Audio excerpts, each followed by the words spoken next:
70,000 रुपये हेक्टरी घ्यायचे 3, ज्याचे शेत रोडच्या नदीच्या कडीचे वाहून गेले पिकासहित 1,30,000. संपूर्ण कर्जमुक्ती. सुट्टी नाही, शेतकऱ्यांना मागे सरकारचं नाही, संपूर्ण कर्जमुक्ती.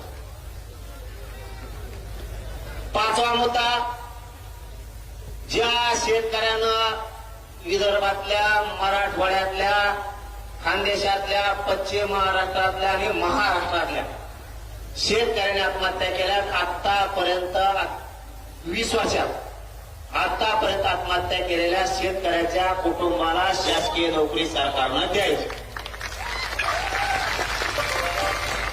6वा मुद्दा, शेतीला हमी भाव घ्यायचा, त्याच्याशिवाय आंदोलन थांबवायचं नाही. काहीच गरज नाही कोणाची, आपल्याला जर हमी भाव दिला तर काहीच गरज नाही कोणाची आत्महत्या होत नाही, काय नाही काय. फक्त आता शेतकऱ्यांना ताईट व्हायला सावध. 7वा मुद्दा, शेतीला नोकरीचा दर्जा द्या. तुम्हाला हे कळलंच नसणार आहे काय. शेतीला नोकरीचा दर्जा द्या म्हणजे तुम्ही म्हणता नोकऱ्या नाहीत, नोकऱ्या नाहीत, ठीक आहे. जो शेती करेल 10 एकरच्या 8 लाख त्याला 10,000 रुपये महिना सुरू करा. नोकऱ्या नाही तर पोरं का शेतात तरी कामं करतील 10,000 रुपये. शेतीला नोकरीचा दर्जा द्या. कोणाकोणाला नोकरी लागेल 10,000 वर आता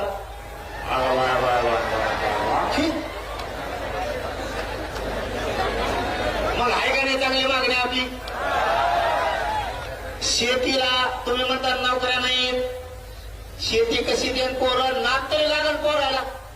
शेतात काम करायचं त्या पगारामुळं पोरं शेतात काम करणं, पोरं वावरही करायला लागले.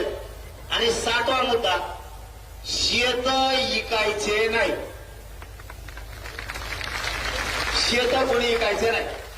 आता हे जर दिवाळीपर्यंत केलं नाही, आता सांगितलेले 7 मुद्दे सरकारनं जर केले नाही, त्यात काही राहिला का आणखी.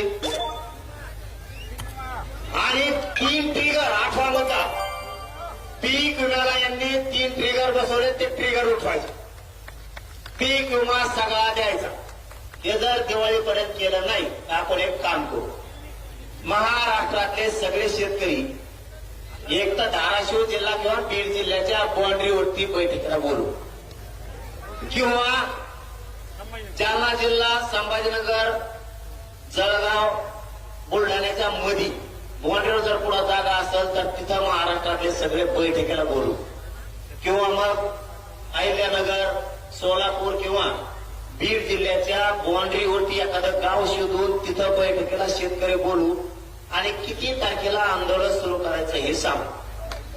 आधी बैठक घेऊ आणि नंतर आंदोलन सुरू करू. शेतकऱ्याला न्याय देऊन तर मागं हटायचं नाही. आणि 15 ते 1 महिन्याचा वेळ आपण सरकारला पुन्हा घ्यायसाठी देतोय, त्याच्यानंतर नाही. आणि मुद्दा शेवटचा, जर सरकारनं गॅजेट हैदराबादचं, सातारा संस्थांचं लागू केलं नाही, आणि विशेष सांगायचं राहिलं छत्रपती खासदार छत्रपती शाहूजीराजे महाराज साहेबांना, की मी परवा सरकारला बोललोय, सातारा संस्थान, औंध संस्थान आणि पुणे संस्थानचं जे गॅजेटियर घेतलंय त्याबरोबर खासदार साहेब महाराज, शाहूराजे महाराज साहेब, तुमच्यासाठी सांगतो की कोल्हापूरचं सुद्धा गॅजेटियर घ्यायचं सरकारनं कबूल केलंय.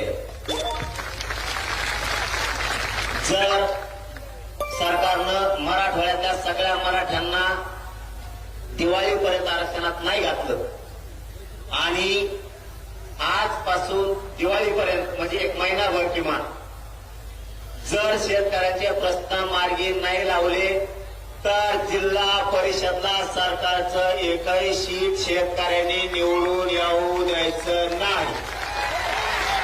याला जोडून दुसरा मुद्दा, शेतकऱ्यांच्या मागण्या दिवाळीपर्यंत मान्य केल्या नाही तर सरकारनं जिल्हा परिषद, नगर परिषद निवडणुका घ्यायच्या नाही, नसता बॅलेट आमच्या गावात आम्ही लावून घेणार नाही.